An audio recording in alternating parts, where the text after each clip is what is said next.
Well, business owner in Kalamazoo has until the end of the month to bring his sandblasting company up to state code or face more violations. His neighbors tell us the work he's doing is affecting their lives and their health. Fox 17 problem solver Ryan Cummings has a closer look tonight at their concerns. He needs to be shut down. He shouldn't be able to do that. Guy Cherry lives on K Avenue and has owned his property for more than 20 years. In between my house and that building is my air intake for my furnace. So all that dust goes into my house. He's concerned about the particles coming from Kalamazoo Sandblast right next door. The issues, he says, started last summer. It's just terrible to be standing outside when he's blasting, and it's loud too. We're at 80 decibels right over there. 80 decibels, and it's like 69 decibels inside my home. Which makes his insomnia worse. Guy has a traumatic brain injury following his military service and says the sandblasting sometimes continues well past midnight. We've had to leave several times just to get away while we're trying to get somebody to deal with it.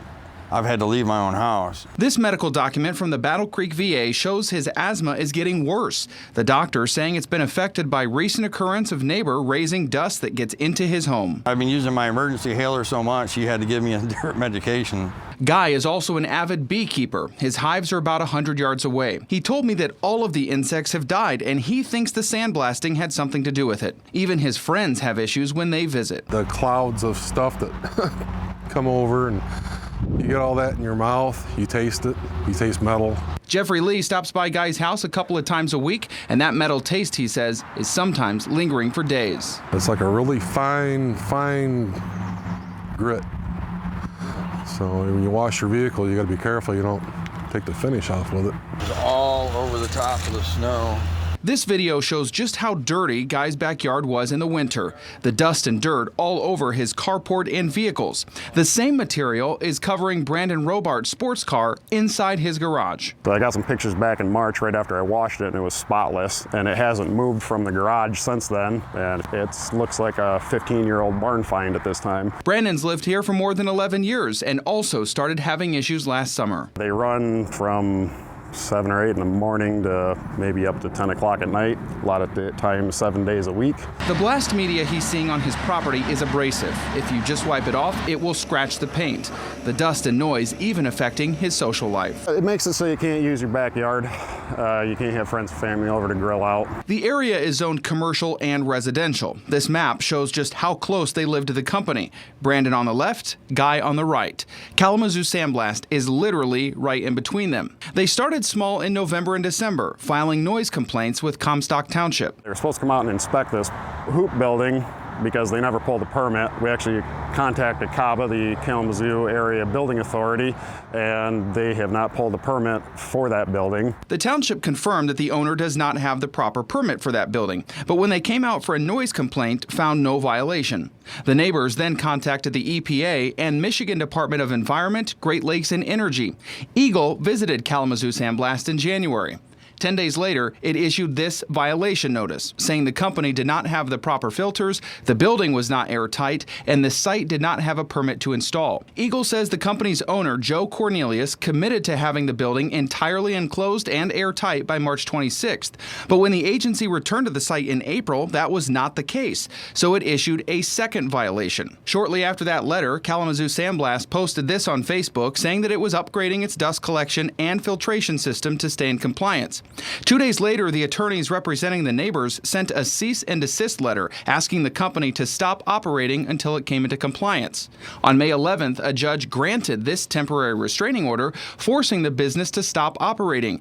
Then just this week, the judge issued a preliminary injunction prohibiting any sandblasting, painting, or other unlawful activities until it complied with state regulations and local ordinances. Cornelius was not there when we stopped by, so he agreed to talk with me over Zoom. Both neighbors were okay with me until we got super busy. And I understand there's noise, there's dust. If we're not making noise, then we're not making money. The building itself is a greenhouse structure. It's framed in on the front and back and covered in sheet metal. Cornelius tells me the property specs are delaying his upgrades, and he knows he needs a permit. We cannot ventilate our building externally because of how this zoning is set up. Basically, we have to what we have now is a exhaust fans that blow directly into a bag house. and the bag house right now is it's sealed, but it's basically a wooden box. That's we have one on order, but they're 12 to 14 weeks out. He tells me he's trying to be civil with his neighbors, even offering to power wash their homes and pay for car washes. But it's been a slow process getting up to code, and they've had a lot of downtime and headaches with all the complaints. You go with the flow, and everything happens for a reason. So we're just going along with what we got to deal with right now, and when we get back to work, hopefully, we'll be fully cleaned up around here and in compliance. Which is all his neighbors are asking: have the right permits, be up to code, be more ventilated and quieter. He needs a pull permit to install. He needs to get the appropriate filters and get an airtight building, and then get the noise down. If he could be self-contained and be compliant with the proper filtration, you wouldn't be standing here. Eagle originally gave the company until May 6th to fix the issue, but says it can be flexible if there's a credible reason to extend the deadline. Cornelius told the agency he should be in compliance by May 31st. He's also asking for some exemptions to the rules that he violated. For Fox 17 Problem Solvers, I'm Ryan Cummings. All right, Ryan, thank you. If you're having an issue the problem solvers should be aware of, you can call the number right there on your screen or send an email to problemsolvers@fox17online.com.